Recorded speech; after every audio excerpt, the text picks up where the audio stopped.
it's less about those community institutions and more about giving through institutions to have an impact on some question, whether it's climate or income inequity or, innovation in terms of some social spaces. We're now looking for impact on society writ large through organizations rather than just the relationship with the institution itself. That was the amazing Bob Lasher, the Senior Vice President for Advancement at Dartmouth College, which recently wrapped up an amazing $3.7 billion capital campaign. And I've had the pleasure of knowing Bob and working with Bob when he was at SF MoMA and doing an L&D event for Dartmouth. And we had an amazing convo that I think you're really going to enjoy. Here goes.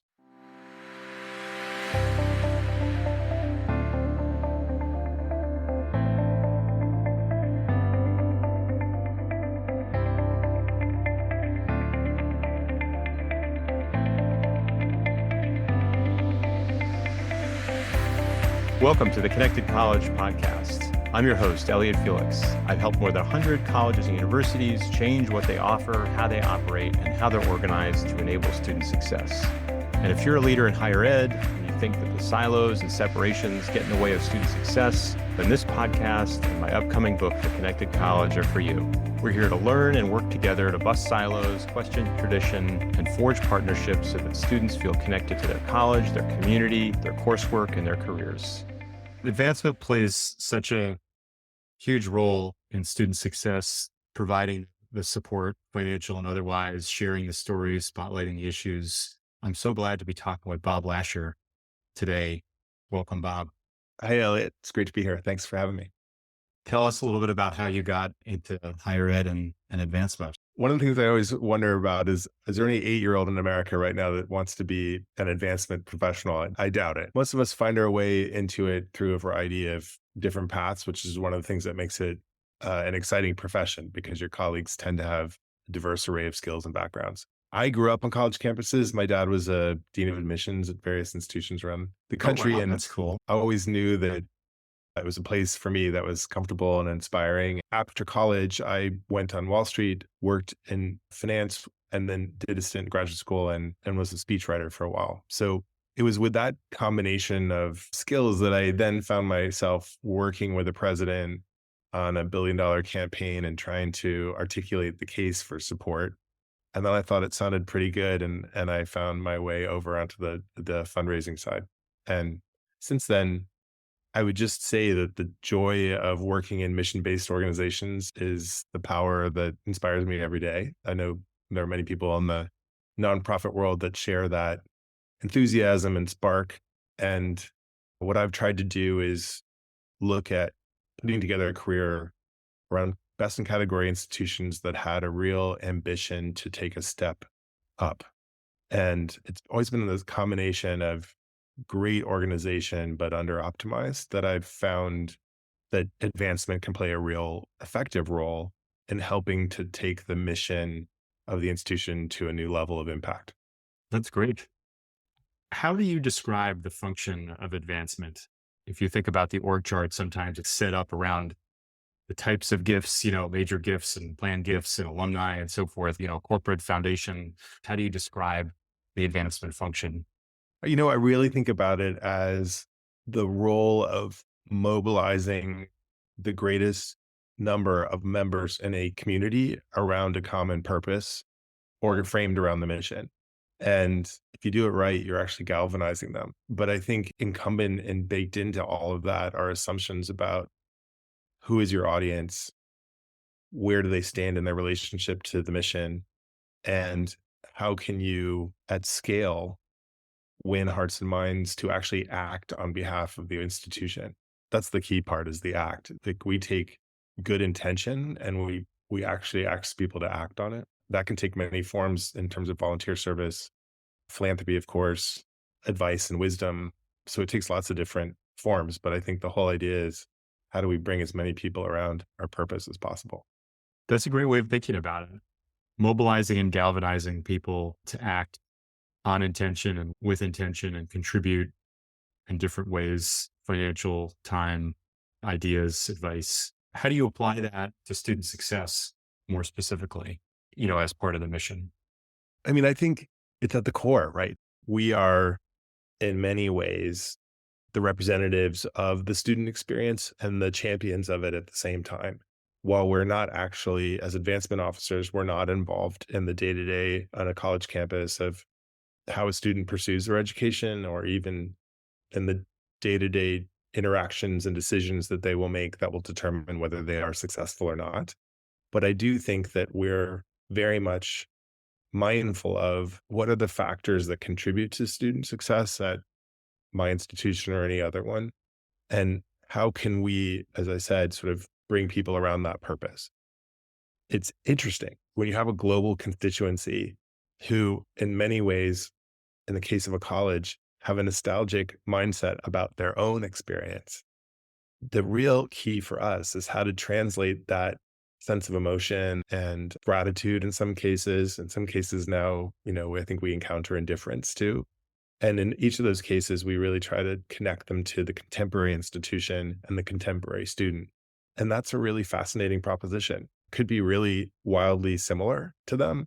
I think about people that came to Dartmouth as first in their families to attend college 20 or 30 years ago, who at that time there wasn't a term for it. They, were probably in some cases rarities, and yet they had a very distinct experience that left them with a specific mindset about people with their backgrounds. And they have a very powerful connection to first gen students today and very much want to contribute to how to enhance the experience they have to improve it upon what they had. So that's like a great example of a nostalgic connection, but actually one with a really contemporary potential.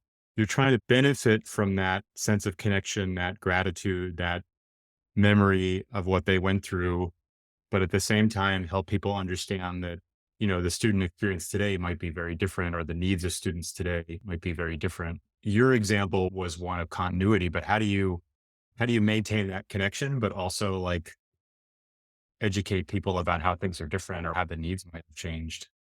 It's a critical role. A lot of people actually assume it's the same. And so that's where the work of communication and education and all the programmatic work that we do in advancement is really key. And that happens at large scale in terms of messaging and events and experiences that we create. It also happens in terms of the relationship building that individual officers do and the questions they ask of people Yeah. to try to get at that. We're constantly really trying to promote the contemporary while we understand the historical. It's really fascinating because I feel like that conundrum, let's call it, exists for so many functions in higher ed. It's sort of the same thing as you're trying to reach parents, right? To help them understand that like the college they went to was probably a lot simpler. It was a lot easier to navigate. There were fewer choices. There were fewer pressures. They were entering a different economic climate, a different job outlook, a different climate, environmental climate. Yeah. So how do you kind of keep that continuity and the history and the tradition and the connection, but at the same time, like sort of upstate people's understandings? The fortunate part is that people who value education and who have benefited from higher education, whether they have children or young people in their lives, or they have some interaction with young people, they do have a sense of the contemporary approach to education. They may not just know how it's manifested at your institution. That's how we really want to get at it. The last thing I would just say is like, there are people who have, I think about women in the early days of coeducation or the experience of some underrepresented minorities when they were in kind of small numbers pioneering at these institutions. They may not have had positive experiences. They may not approach this with the Right. passionate sense of nostalgia. And so I think some of the most exciting work that's been done in the advancement fields recently has been around, especially prompted in some cases by all the important work that was done in the early 70s and the celebration of the 50th anniversaries and reflection that that caused, has really been around listening to those experiences and engaging those people to make a better institution. And that's where advancement work can be super powerful as well. My next question was going to be about how the field is changing. And I think that seems like a great first answer to that, which is like you're communicating what's changed in the student experience, like where progress has been made with specific groups or specific aspects. What else is changing about advancement? I would say that one of the other key themes I see is a new relationship with institutions, which maybe in the past was more trust based and acknowledgement of the expertise of places. And now, in terms of the individual, whether it's volunteer service or philanthropy, it's a much more significant choice to line up around an institution. People are much more informed and critical in terms of how they allocate their time and their mind share and their resources. And so the expectation is that they will have impact, as it should be. And I think that those of us that are in this work have seen a real orientation to be able to make the arguments for impact, but in the near term and the long term, in a way that was really different than a decade ago. The other thing I think that's a significant trend is that, especially with a new generation of entering into the nonprofit arena as leaders, as supporters, they're really focused on global questions. And I think what I may have grown up with a community that was really interested in local community institutions and their success in whatever form they took. It's less about those community institutions and more about giving through institutions to have an impact on some question, whether it's climate or income inequity or, innovation in terms of some social spaces. We're now looking for impact on society writ large through organizations rather than just the relationship with the institution itself. Giving through instead of giving to.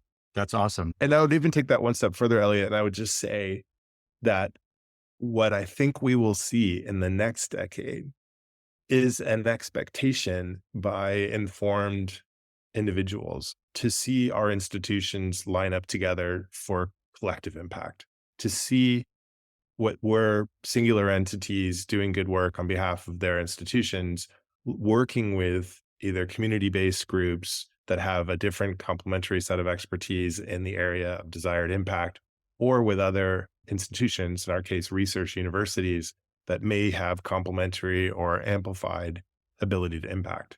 We've organized a consortium of women-led engineering schools that are really looking at the need to triple the size of the engineering workforce to address the semiconductor opportunity in America. And the key is really getting more people in engineering, which means looking at historically underrepresented groups and trying to reduce the barriers for their participation. No one institution can solve that. That takes a collection of like-minded leaders that are really interested in putting their collective heft around an important mission question. Yeah. The idea that it's not just what have you done, but who are you doing it with? Who are you working with is so interesting. And I think it makes perfect sense. In the example you give, if you actually don't work together, I could see it being counterproductive. If you don't recognize the full pipeline of people, then you're competing for this small subset of them. I'll give you just one more example on this front. There was a time when I worked at SF MoMA, we went through a period of closure because of a major construction. And yet we had a community of supporters and members that we wanted to remain in contact with during this 2-year period where entering the museum and having your traditional museum experience wasn't possible. We were able to reach out to 8 other museums in the area that each had their own collections and to bring our collection, which is at that point in storage, into the mix for an arts conversation between these two entities. And so over the course of 2 years, these partnerships would move around the city between our institution, SF MoMA, and whatever the other entity was. And then you would see their collections and curatorial dialogue. And it was a really special experience. And we could, thanks to the generosity of our partners, we were able to take our members along on this journey. And it was a way to see our collection anew, but also to discover treasures across the city. It was really quite a citywide endeavor. Without giving myself too much credit, I can say personally, that's like one of my proudest moments as a consultant, because I remember, we had that workshop on closure and my input was like, hold on a second, the museum is not closed. The building is closed. And during this time, you can have continuity of programming and partnerships and reach your audience in new ways and grow your audience in new ways. And it was like incredibly gratifying that, people were thinking the same thing and acting. let me just riff on that for 1 second Please. more. And we're talking to people that are leaders in higher education. And one of the things that I think is really important is that it takes someone in a conversation like that from a non-traditional background who wasn't a museum person and wasn't at that point into kind of the models of how museums operated to ask a provocative question that led the group to that solution. And so I find in my work and advancement, whether I'm working in a cultural arts organization or in a university setting, that having people from really different backgrounds causes them to ask different questions and to present different possibilities. And sometimes it's when the peanut butter and the chocolate collide together that you get something really magical. So I would just say is like I'm a big fan of creating situations as we innovate our programs where you're inviting those perspectives to come together. I love everything but the peanut butter part because I'm allergic to it. But I hear you. And I think that's the perfect segue in our last 5 minutes here to our last question, which is how do we respond to these changes? And I think you've already given a couple of great examples about bring in new perspectives, from outside the industry and, partner for collective impact. What else is in the Bob Lasher responding to change toolbox? Well, the first thing is to acknowledge that great institutions must change. They must evolve. And that people are inherently excited about change, but also resistant to it, especially when you're talking about something that's beloved. And when you're talking about mission-based organizations, you're talking about the beloved. So inherently, if you are working in advancement, you are on the edge of possibility. It's a precarious place to lead people because they might be excited by the view, but they'll also look down and it's pretty steep. So, what we really need to do is understand what it means to construct those conversations and experiences, to lead people to that place, to understand what their motivations and concerns are, and really provide a framework by which they can explore that, get confidence to then take the next step forward with you. I think that's what advancement professionals do. Incumbent in that, I think, is real relationship work. And if your people are not out listening all the time and then talking about what are we hearing in the collective trend of the conversations that we're having? Are there notes and themes that we take back that signal shifts? I'll let you know that, for instance, at the height of COVID, we were in the middle of a campaign and all of our peers were stopping fundraising for the time. They just said, the world is in disarray. Let's let people take care of their people. And yet, in conversations with our community, there was a sense of there were some people that were in great need, and there were some people that had time or capacity to provide assistance in times of thinking and volunteer service as well. And while we had to do it in new forms through virtual settings, we were actually able to mobilize one group around a historic fundraising effort that supported another group. And I would just say that it was because of listening to people and Yeah. understanding where we were that we were able to put something together pretty nimbly and respond.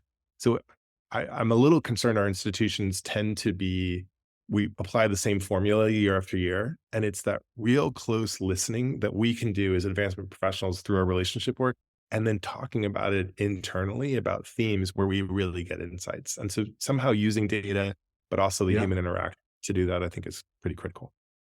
The listening and the synthesizing and the building relationships makes sense. But the other thing that was in there is the kind of like segmenting of the audiences once you understand them. Cause I totally get, I had the experience of talking to lots of people that, were kind of like living their best life during COVID and felt guilty about it, and had more time with their teenage kids than they could have possibly imagined, and had more flexibility at work or whatever it might be.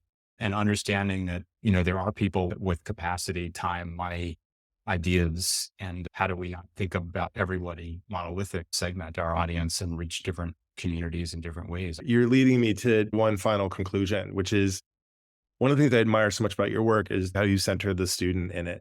And maybe it's my personal experience and it's different for others, but I think sometimes advancement professionals are sort of kept out of the inner circle of mission-based program, whether it's the orchestra or the curatorial staff of a museum. There is a sense that these advancement professionals may not fully appreciate the complexity or sophistication of the mission. And in the university, we're very sensitive to the experience of students and not coloring that or complicating that with interactions with alumni or donors in a way that would be, difficult to control or otherwise. And yet the student experience is what motivates people to serve. And Yeah. so more that we can continue to show and invite people into the experience of students in ways that reduce those barriers and let them celebrate the joys and challenges of what it is to be a contemporary student, the better we'll be at our advancement work. And that's what I would just invite everybody to continue to wrestle with is what are those opportunities for interaction and interface that we can feel comfortable with that can make us all better understand the student experience and better understand our roles in supporting it. That's such great advice. It's definitely a common theme in the conversations that I'm having as people think about student success, because there are these silos that are quite counterproductive. And I think in the same way, like advancement should be at the table, you have things like, student affairs kind of told to like stay in their lane and avoid academics. But meanwhile, they may be hosting an absolutely kick-ass leadership development program that people could really use, in leading the class projects that they're working on. Or for instance, like you have courses and career development thought of as separate, but when a student can work on a project for a company and maybe even like meet their future self and see a role model, like all of a sudden, all their classes and all the hard work they put into them makes sense. The more these things can get knit together, I think the better it is for everybody. But I think to your point, like it really does require us to stop for a moment and say, what are these silos or assumptions that we're making? When I hear your story, I think of the greatest things are when I can travel with the dean of students or one of his colleagues for a day and understand what that experience is like. It makes me so much more sensitive and appreciative to the complexities of it. And then when we do our work. And I think similarly, when those deans or others have traveled with advancement professionals, they see the craft, they understand the expertise, and they understand how important it is to do the storytelling and the argument making that make us effective. So I'm all for these collaborations, as you can tell. And I think that if we can all make more time for it, we'll be better at what we do. Awesome. Inspiring words and insights. Really appreciate your time, Bob. Thank you. No, it's a gift. And thanks for doing your good work, Elliot. We really, really appreciate it. Thanks for listening to the Connected College podcast. Subscribe to my Connected College newsletter at elliottfelix.com for insights and excerpts from my upcoming book, tools you can download, and special offers. You can also find more information about talks I've given, articles I've written, and upcoming events there. And please support the podcast by rating and reviewing it wherever you're listening. Let's create connected colleges where students will succeed.